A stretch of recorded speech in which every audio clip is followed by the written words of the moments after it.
Hello everyone, আশা করি আপনারা সবাই ভালো আছেন। তো চলেন 15 তারিখের 15ই অক্টোবরে একটা ভিডিও শেয়ার করা যাক। তো চলেন প্রথম থেকে শুরু করা যাক। আসলে আমি এটা 14ই অক্টোবর। তো 14ই অক্টোবর রাতে বেনটেনে করে এখন ঘুমাবো। তো ঘুমানোর আগে রাত 12টার সময় দাদা আমাকে উইশ করলো। ওই ফার্স্টে আমাকে উইশ করছে, এত উইশ করা সবাই তো করছে, কিন্তু দাদাই ফার্স্টে উইশ করছে। হঠাৎ করে কান্দে ফেললাম। কাঁদতে ফেলার অনেক রিজন ছিল, রিজনগুলো শেয়ার করলাম না, করে চোখ দিয়ে জল বেড়ায় গেল। অ্যান্ড সব কিছু তো সবার মতো তো ভালো যায় না, তাই না? ভালো মন্দ সব মিলিয়ে আমার দিন চলে যায়। কারো কাছে ভালোটা শেয়ার করি, কারো কাছে খারাপটা শেয়ার করি। খারাপটা খুবই কম শেয়ার করি, খারাপগুলো আমি সবসময় নিজের কাছে রাখতে আমি ভালোবাসি। প্রকাশ করলে কি আমি একজনকে বলবো, ও আবার অন্যজনকে বলে দিবে। এই জন্য আমি খুব কম কথা আমি মানুষের সাথে শেয়ার করি। আমি নিজের মধ্যেই সব কথা রাখতে ভালোবাসি। তো যাই হোক, দাদা বলল যে ভালোভাবে থাক, ভালোভাবে পড়াশোনা কর, আর বাকিটা তো আমি আছি। তো এগুলাই বলল। তো এই তো। আর জন্মদিনের আগেই আমি বড় 2টা সারপ্রাইজ পেয়েছি। যদি কোনো দিন মনে হয় শেয়ার করতে হবে, তাহলে অবশ্যই শেয়ার করব। তো এই তো, এইভাবে আমার রাতটুকু চলে গেল।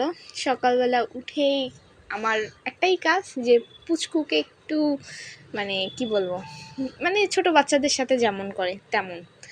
আর কোনো প্ল্যান ছিল না যে এটা করব ওটা করব।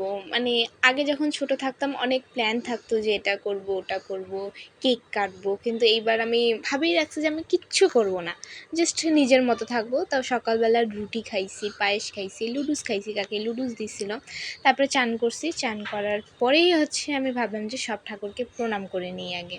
তো আমার দাদুকে প্রণাম করছি, মহাদেবকেও প্রণাম করছি, সবগুলো ঠাকুরকে। তারপরে মা এই তো লুচি করতে লাগছে, পায়েস করতে লাগছে। আমি এগুলো করতে মানা করছিলাম, জাস্ট ভাবছিলাম যে খাবো ও, আর পায়েস খাবো, এতটুকুই যা।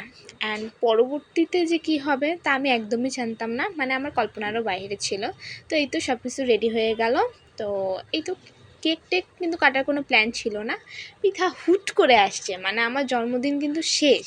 তো পিঠা হুট করে আসছে, বলছে যে বড়দাদা কেক পাঠিয়ে দিচ্ছে। এটা আমার কাছে একটা বড় একটা সারপ্রাইজ বলতে পারো, কারণ আমি জীবনেও কোনো সময় সারপ্রাইজ কারোর কাছে পাইনি, বা এক্সপেক্টও করি না যে আমাকে কেউ সারপ্রাইজ করবে। আর মানুষ তো স্পেশাল কেউ থাকলেই তো তখনই জানতো সারপ্রাইজ করে। তো তেমন কেউ নাই যে আমাকে সারপ্রাইজ করবে। আমি নিজেই ভাবছি যে নিজের মতো করে থাকবো।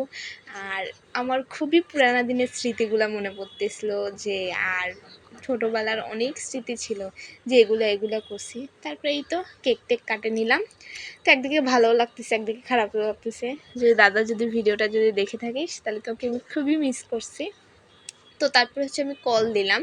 তো পৃথা বললো যে বড়দাদাকে কল দাও। এই তো কল দিলাম বড়দাদাকে। তো এই যে একটা দারুণ একটা হাসি দিল, উফ, আমার তো দারুণ লাগতেছে। আর আমি কিন্তু ভয়েস কিন্তু আমার ঘ্যাতকে এখন যে ভয়েস দিচ্ছি, আমার ঘ্যাতকে সাথে নিয়ে ভয়েস দিচ্ছি। তো তারপরে এই তো পিঠা খাওয়া দাওয়া করলো।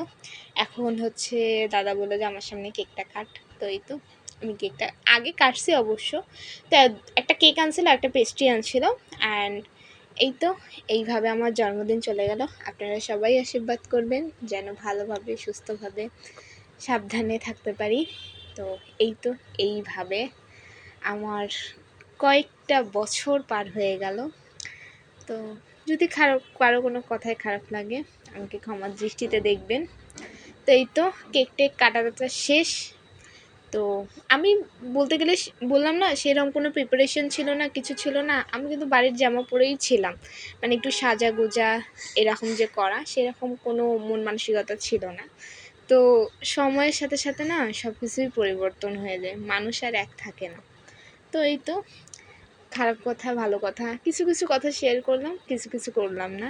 যাই হোক, আজকের মতো ভিডিও এই পর্যন্ত। ভালো লাগলে like, comment, share and subscribe my channel please. সবাই আমার জন্য আশীর্বাদ করবেন যেন আমি মানুষের মতো মানুষ হইতে পারি, সবার মন রাখতে। বাই।